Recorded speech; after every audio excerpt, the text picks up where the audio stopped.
Let's get into those newspapers. Let's pull them up. Business Day up first. They leading this morning with fixed investment. IDC warns a growth engine is collapsing. South Africa faces 310 billion rand in manufacturing trade deficit, even as cash flush firms tread water. A study by the Industrial Development Corporation warns that the dearth of private sector investment has become a structural constraint on industrial development, limiting the economy's ability to generate sustainable employment and strengthen export competitiveness. And then SABC urges faster action against a cheap Asian paper. Industrial stalwart SABC, which traces its roots in South Africa to 1936, has expressed frustration at the slow pace of government action against cheap imports of office paper, newsprint and toilet paper from Asia, saying that Pretoria's ties to BRICS and the EU are a contributing factor, which is an interesting story. And also in the margin there, a tender rules plunge pharmaceutical sector into crisis. The health department's narrow focus on price is squeezing local pharmaceutical companies out of crucial state contracts and jeopardizing the government's hopes of reducing South Africa's reliance on imports, an industry association told Parliament yesterday. And of course, also big one, the rugby story. Comeback Sasha center stage against the Pumas, and storm clouds gather over food prices. We also take a look there. Outbreak, DRC intercepts riverboat of Ebola fears, and AI hype, humanity remains our greatest advantage. All right, so next paper I've got is the Daily Dispatch, and we look at their top story: Golf Club secures decade-long lease. And this is their fairway to certainty, is what they say. Agreement reached over rental and conditions for use of Bunkers Hill grounds after a lengthy dispute. Details are there on the front page. What's your art worth? A specialist helps residents find out. I know, that would be nice.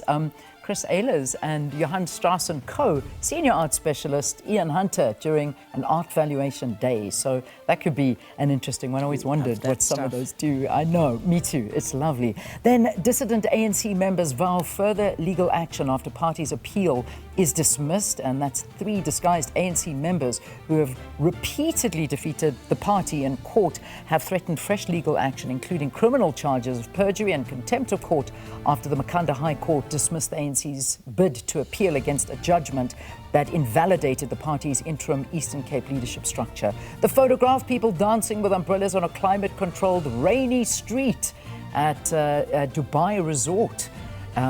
On the heart of Europe development in Dubai. So that's the photograph they have. I'm going to leave it there. We can look at the rest of the papers. The Witness this morning, their lead story, Zuma's Nkandla falling apart. Now, Public Works Minister McPherson rejects calls to repair Zuma's controversial homestead.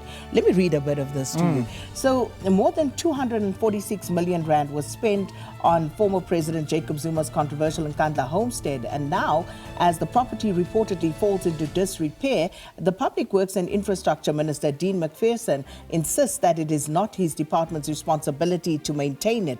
And the issue was raised by the Mkhonto weSizwe Party's National Assembly caucus through parliamentary questions. And it goes on to say that McPherson ultimately said that his department's responsibility is for maintaining Zuma's security infrastructure, not the entire private residence. And this is a good story. UKZN urologists tackle surgical backlog, treating 74 patients in just 5 days, demonstrates both the commitment and our multidisciplinary team and the impact of strategic public-private partnerships. SANRAL to rehabilitate key roads in Pietermaritzburg. Winter weather threatens long weekend road trips, and calls from Kwanazi to be fired after murder arrest. Then on to, I think it's the Cape Argus taxpayers foot 4.6 billion rand Parliament rebuild build. A bill, DA demands investigation into the project. So 4.6 billion rand, wow. All Blacks fans shortchanged at Canal Walk. And this is hundreds of excited All Blacks supporters turned up at Cape Town's Canal Walk yesterday morning, only to be left disappointed. The visitors from New Zealand who kickstart their rivalry tour had a scheduled signing session from 10 a.m. to midday and apparently, yeah, it looks like it didn't happen. So yeah, that's a moment for them. One life term for most wanted killer. That's another story. Ayatollah Fulu, also known as China, sentenced in the Western Cape High Court. And let me leave it there. That's the front page of the Argus. Take a look at the rest of the papers.